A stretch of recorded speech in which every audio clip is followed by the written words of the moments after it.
La situation sécuritaire du Sahel était au centre de la 5e session extraordinaire du G5 Sahel, dont les travaux ont débuté hier vendredi. Les chefs d'État de l'espace étaient réunis par visioconférence, on en parle. Hier vendredi également, ouverture de la session ordinaire du Comité national de pilotage des pôles de croissance. Les différentes parties prenantes ont fait l'état des lieux, des travaux donc déjà réalisés. Ils ont aussi fait cas des actions futures. Et puis à Bamako, au Mali, deuxième assemblée générale plénière du Comité interparlementaire du G5 Sahel. Cette rencontre réunit donc les différentes délégations parlementaires des pays membres du groupe. Il était question de la participation des citoyens aux initiatives de développement et de paix au Sahel. Bonjour à tous et bienvenue dans ce journal. Ouverture hier donc dans la matinée de la 5e session extraordinaire du G5 Sahel qui s'est intéressée à la stabilité régionale. Lors de cette rencontre qui a connu la présence des différents chefs d'État du groupe, un nouveau secrétaire exécutif a été désigné. Il s'agit de Yemdaogo Eric Thiaré, compte rendu de la rencontre avec Mamétriana Kamabou. Il est le nouveau secrétaire exécutif du G5 Sahel. Yemdaogo Eric Thiaré a été nommé ce vendredi lors de la 5e session extraordinaire de la conférence des chefs d'État et de gouvernement du G5 Sahel. Conscient de cette lourde responsabilité, le nouveau secrétaire exécutif du G5 Sahel compte sur l'accompagnement des chefs d'État et du Conseil des ministres pour mener à bien sa mission. La feuille de route qui a été tracée indique effectivement qu'il y a des actions à mener très rapidement. Donc je crois que dans les mois, les semaines à venir, donc en accord avec mon successeur, ou disons mon prédécesseur, donc nous allons regarder et voir exactement par où commencer. Mais ce qui est sûr, il y a déjà des chantiers en cours, et donc je me ferai le devoir et le plaisir donc de continuer ce que mon prédécesseur a tracé comme sillon. Et donc je crois que c'est dans la continuité que nous allons travailler, bien sûr en essayant de voir dans quelle mesure, comme je ne connais pas. Je ne peux pas dire tout de suite, voilà ce que je vais faire. Mais bien sûr, je prends l'engagement donc de pouvoir donner le meilleur de moi-même pour effectivement accomplir la mission qui m'a été confiée par les chefs d'État. Cette 5e conférence au sommet des chefs d'État du G5 Sahel a été dictée par le constat d'une aggravation de l'activisme terroriste au Sahel. Les chefs d'État ont aussi noté la persistance de la menace terroriste et la volatilité de la situation sécuritaire. Il faut dire à ce sommet extraordinaire, chaque chef d'État a fait part de la persistance de la menace sécuritaire dans la zone d'une manière générale et dans certains des pays du G5 Sahel et ont insisté sur la nécessité de davantage coordonner leurs actions et d'avoir donc des opérations conjointes pour permettre donc d'endiguer donc cette menace-là, pour la réduire au maximum. Le président français Emmanuel Macron, qui a pris part aux travaux, a fait un exposé sur la nouvelle configuration de l'intervention française au Sahel, fondée sur les cryptiques appui, coopération et soutien des forces partenaires du G5 Sahel. En abordant la question du financement de la force conjointe, qui reste une préoccupation, les chefs d'État entendent explorer d'autres moyens en vue de mobiliser de ressources conséquentes pour la rendre plus puissante et autonome. Rencontre en présentiel des membres du Comité national de pilotage des pôles de croissance CNPPC ce 9 juillet. Ils ont fait l'état des lieux des travaux donc sur les pôles de croissance. La session ordinaire présidée par le Premier ministre a également permis de faire cas des nouveaux pôles de croissance. On en parle avec Sanata Serré. Cette rencontre ordinaire du comité de pilotage des pôles de croissance se veut un cadre de concertation et de réflexion sur la transformation industrielle des agropoles au Burkina Faso. Une rencontre qui a permis aux membres du comité de passer en revue la mise en œuvre des pôles de croissance en exécution, de faire le bilan de la mise en place des zones d'activité industrielle, et d'examiner de nouvelles perspectives en matière de promotion des pôles de croissance.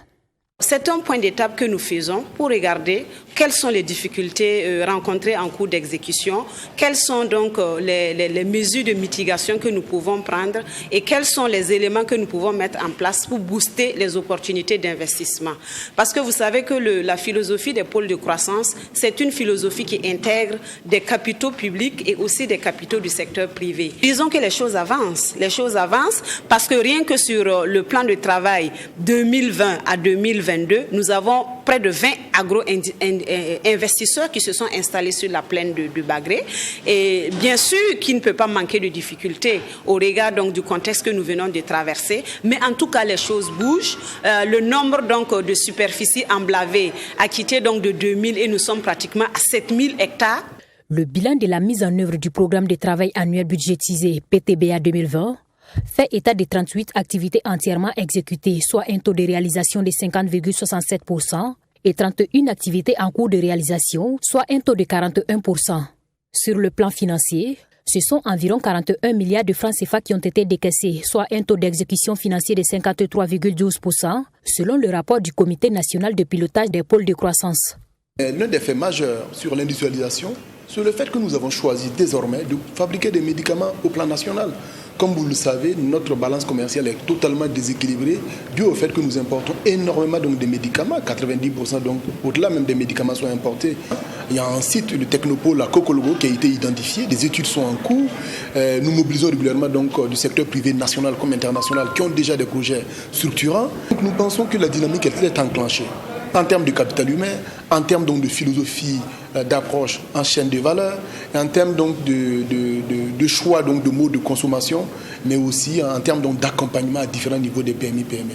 Cette session ordinaire du Comité national de pilotage des pôles de croissance 2021, présidée par le Premier ministre Christophe-Joseph Marie Dabiré, a été placée sous le thème « Relever le défi du développement industriel des agropoles » en vue d'accroître la résilience de l'économie nationale. Elle a connu la participation des membres et observateurs du Comité national de pilotage des pôles de croissance, ainsi que des personnes ressources. Suite au drame de Solan de juin dernier, des déplacés internes partis de la localité vivant à présent à Seba lancent un cri de cœur pour bénéficier de meilleures conditions de vie. En effet, ils attendent depuis des semaines de recevoir de l'aide et parmi eux, Issa Ama, il a transmis le 8 juillet dernier donc leur doléance au chef de file de l'opposition politique, le compte-rendu de sa rencontre avec Edi Komboego dans ce reportage de Michael Toukri. Issa Ama, reçu par le chef de file de l'opposition politique Edi Komboego. Entre ses mains, les doléances des déplacés internes du drame de Sol 1. Les principales difficultés que vivent ces déplacés restent l'alimentation et le logement. L'événement jusqu'à nos jours, c'est là qu'il fait augmenter seulement les déplacés. Donc, avant même, il n'y en avait pas la nourriture suffisamment. Et voici encore le problème. C'est entaché. Depuis le sonage jusqu'à nos jours, vraiment, il n'y a pas de nourriture. Je demande au gouvernement vraiment de faire un effort. Surtout l'alimentation, nous n'avons pas à manger. Ce déplacement sur le chef de file de l'opposition politique a pour but d'exposer les doléances des populations déplacées internes qui ont trouvé refuge à Seba. Des déplacés internes dont le nombre et les besoins sont en constante augmentation, selon Issa Ama. S'ils peuvent donner l'action sociale, ou bien surveiller, ou bien, je ne sais pas, dans tous les cas, nous voulons à manger. Et les déplacés là aussi, qu'on les surveille, l'habillement, là où elles couchent, là où elles dorment, et l'eau. Même si actuellement dans la nuit, s'il y a la pluie, il y a d'autres femmes qui ne savent même pas où dormir. Aux alentours même du bâtiment de l'action sociale, là. Les femmes là restent là-bas. Pendant que la descente c'est à 15 heures. Moi, de chez moi à l'action sociale, à 100 mètres. Donc, jusqu'à 16h, 18h, les gens sont là-bas. Selon le gouvernement burkinabé, l'attaque terroriste de Sol 1 a fait 132 morts, plusieurs centaines de déplacés internes et d'importants dégâts matériels. Les populations, selon Issa Ama, en appellent à une assistance humanitaire conséquente. En marge des prochaines assises nationales sur l'éducation, dans les prochaines semaines, le ministre en charge de l'éducation nationale s'est entretenu avec les anciens secrétaires généraux de son département. Lors de la rencontre, le ministre Ouareau a reçu donc le soutien et l'adhésion de ses secrétaires généraux. On en parle dans ce reportage signé Mamétriana Kamabou. Cette rencontre avec les secrétaires généraux vient clore la série de consultations entamées depuis avril dernier. Ces rencontres ont permis de recueillir les propositions des différents acteurs pour la bonne tenue des assises.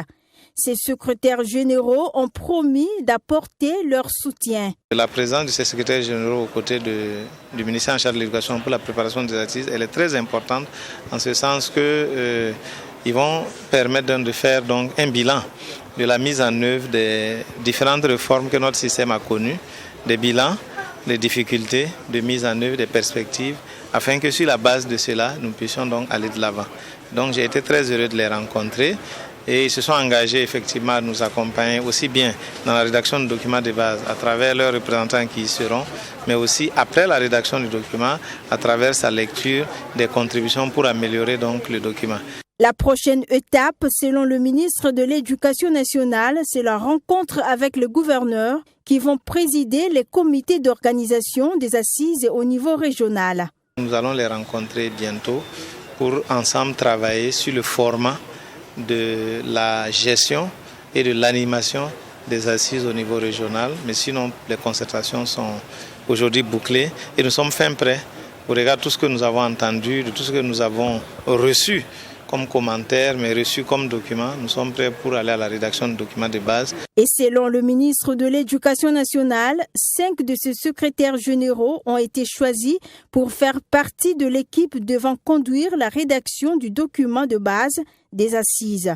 La rédaction débute déjà dès la semaine prochaine, a laissé entendre le professeur Stanislas Ouareau. Lancement ce 9 juillet donc du projet Promesse FP, un programme de promotion de l'accès des jeunes filles à un système éducatif et de formation professionnelle de qualité dans les régions du Sahel, du Nord, de l'Est et du centre-nord du Burkina. Ce programme donc, le lancement donc du projet a réuni les membres du consortium d'ONG internationales, les initiateurs du projet et tous les acteurs concernés. Donc on en parle dans ce reportage. Les filles et femmes de 15 à 35 ans des régions du Nord, du Centre-Nord, de l'Est et du Sahel sont les bénéficiaires du projet dénommé « Promotion de l'accès des filles à un système éducatif et de formation professionnelle de qualité Promesse FP ». Un projet qui vise entre autres à l'amélioration de la qualité de l'éducation et de la promotion des jeunes filles et femmes dans les zones d'intervention concernées, ainsi que la promotion de la santé sexuelle et reproductive. Il y aura des interventions dans les établissements post-primaires et secondaires à travers une approche, par exemple, pour les compétences de vie et l'éducation financière, en améliorant les curriculums et des outils pédagogiques, donc par la formation d'enseignants. Effectivement, par exemple aussi par, on va mettre en place des clubs mixtes de filles et de garçons, effectivement, pour qu'ils puissent améliorer ces compétences-là et aussi sensibiliser leurs pairs dans ces établissements. Le projet Promesse FP est mis en œuvre par un consortium d'ONG internationales et cet atelier se présente comme un cadre d'information et d'échange avec toutes les parties prenantes de ce projet. L'objectif est de susciter une adhésion et une contribution de tous les acteurs. Le gouvernement burkinabé, qui est l'un des acteurs, promet soutenir le projet à travers les services techniques des ministères concernés.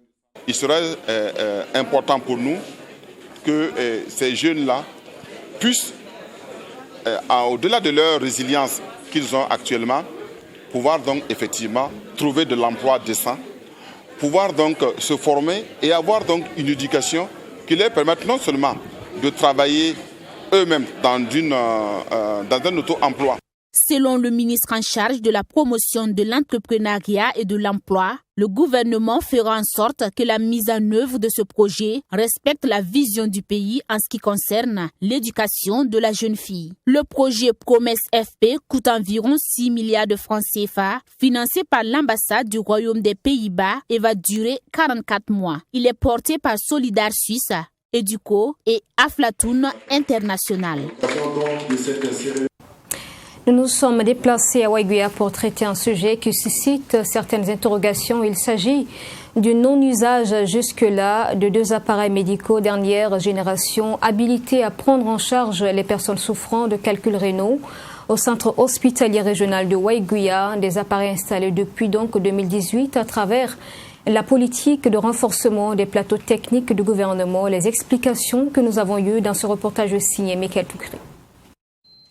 Ces 2 appareils dédiés à la prise en charge des calculs rénaux ont été acquis en janvier 2018 pour renforcer le plateau technique du centre hospitalier universitaire régional de Waiguia. Lorsque nous réalisons ce reportage, nous sommes en juin 2021 et les 2 appareils ne sont toujours pas en service. Ils sont entreposés dans cette salle aménagée pour soulager les patients souffrant de calculs rénaux. Et pourtant, ce sont des équipements de dernière génération qui offrent la possibilité de prise en charge des patients sans intervention chirurgicale.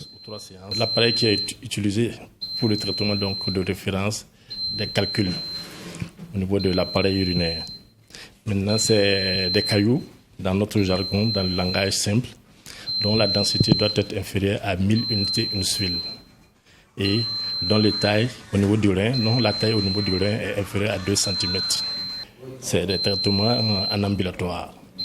Donc, le patient il vient le matin, après avoir été bilanté correctement, il vient le matin, on l'installe sur l'appareil, on fait une séance de 30 à 40 minutes, maximum 3500 coups, et on le laisse rentrer.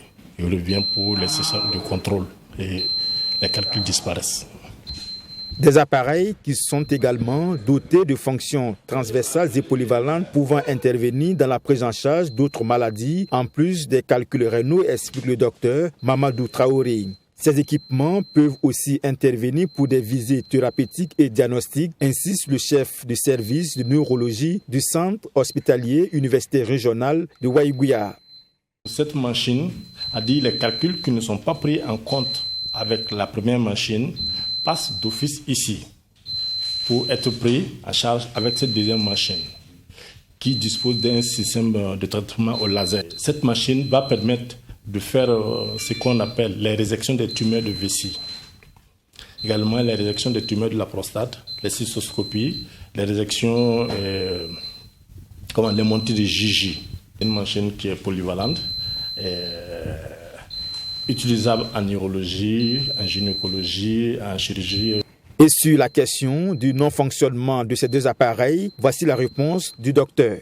Ça, c'est à l'autorité de décider, puisqu'on a eu à faire plusieurs propositions, plusieurs schémas, mais la dernière décision appartient à l'autorité. Il faut dire que les appareils sont là depuis janvier 2018. Nous sommes en 2021 et nous sommes déjà en juin 2021. Donc, c'est l'autorité qui décide ce qu'il faut, on peut en faire. Voilà.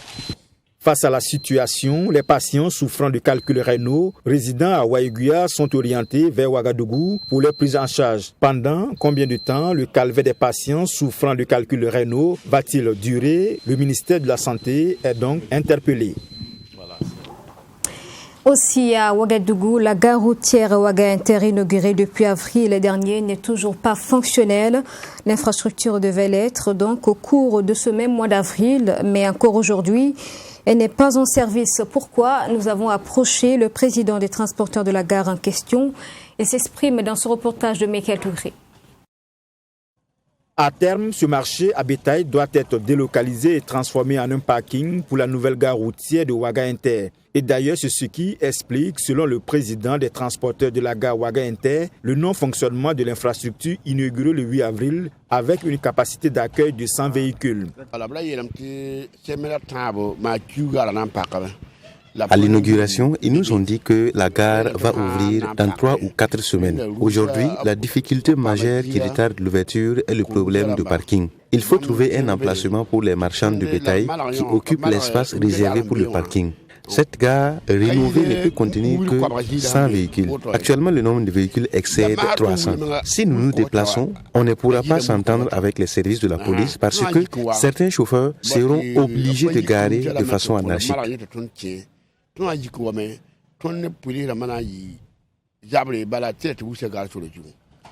Selon le président de la gare Ouaga Inter, Boukari Zungrana, il n'y a aucune volonté des transporteurs de refuser de rejoindre la gare rénovée. Une fois le problème de parking résolu, les activités de transport des passagers vont s'effectuer sans grande difficulté, puisque selon les statistiques, ce sont plus de 300 véhicules qui ont été enregistrés sur le registre de la gare Ouaga Inter. Une fois que les marchands de bétail se déplacent, là, nous pourrons venir. Nous sommes prêts à mener nos activités dans cette gare rénovée avec la commodité. Mais tant que les marchands de bétail ne libèrent pas la place, il sera difficile pour nous de travailler. C'est ce fait qui empêche l'ouverture de la gare. Une fois que ce problème de parking est résolu, nous les transporteurs sommes prêts à venir. En attendant la résolution de la question de parking, afin que les transporteurs reprennent du service, les activités de transport battent le plein ici, dans cette gare provisoire aménagée afin de rénover la gare Ouaga Inter pour un budget de plus de 4 milliards de francs CFA. Actualité sportive et élection du président de l'Union nationale des supporters des Étalons, une deuxième candidature après celle de Soumaïla Ilboudo. Le vice-président sortant Ouseni Donko Tougouma a annoncé sa candidature. Lors d'une conférence de presse ce vendredi, il a présenté un programme en 5 axes qui est dénommé « Faisons de nos gradins une source de motivation pour nos sportifs ». On en parle avec Assami Touré.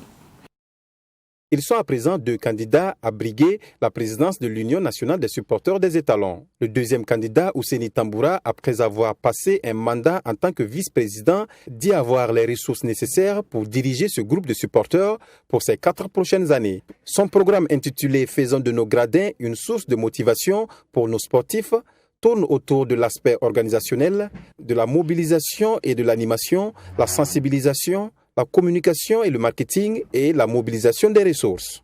Mon président Yamego Ablacé a décidé de ne pas faire rebeloter. Moi, en tant que vice-président, j'ai souhaité et le bureau complet n'a pas hésité. Ils ont approuvé ma candidature. C'est ça qui m'a motivé à me présenter. Il y a un problème au niveau des supporters. Nous allons tout faire pour taire tous ces problèmes. Au niveau des stars, il y a des bagarres. Nous allons tout faire pour taire toutes ces bagarres. Bon, et au niveau, parce que nous savions qu'actuellement, à l'état des problèmes, nous allons nous baser sur la vente des cartes. Nous allons sillonner les pays limitrophes pour pouvoir nous faire un peu d'argent parce que nous savions que le pays traverse un moment difficile.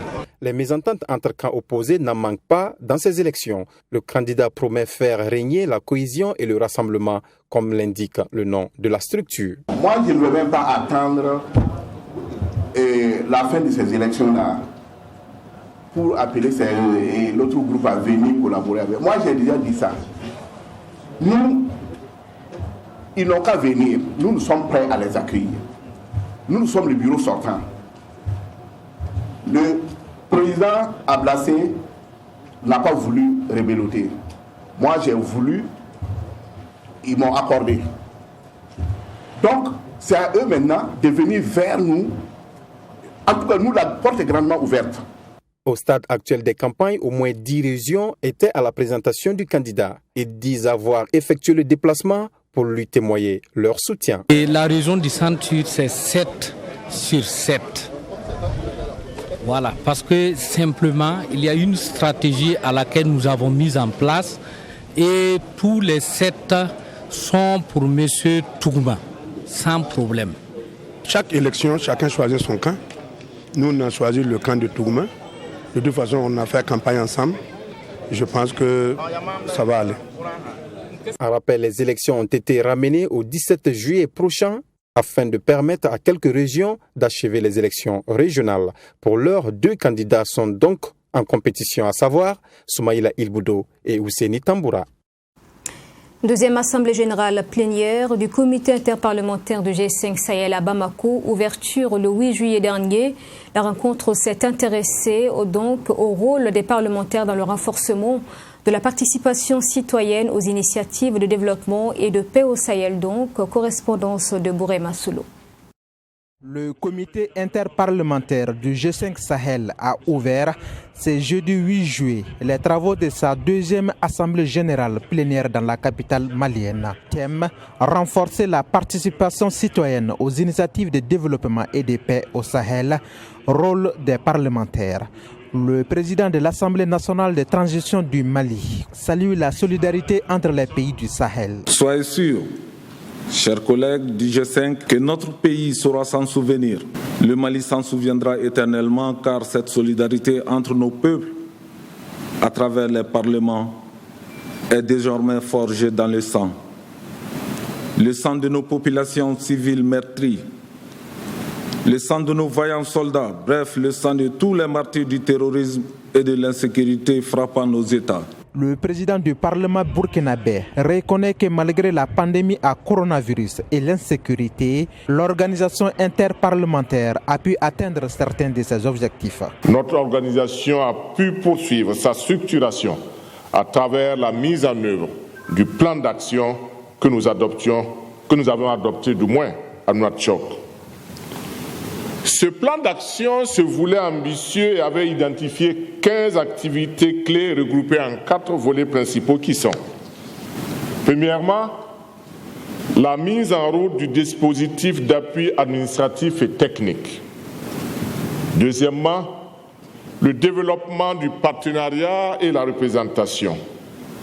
Troisièmement, la mise en œuvre de la fonction législative et enfin, la formation et le développement de l'expertise interne.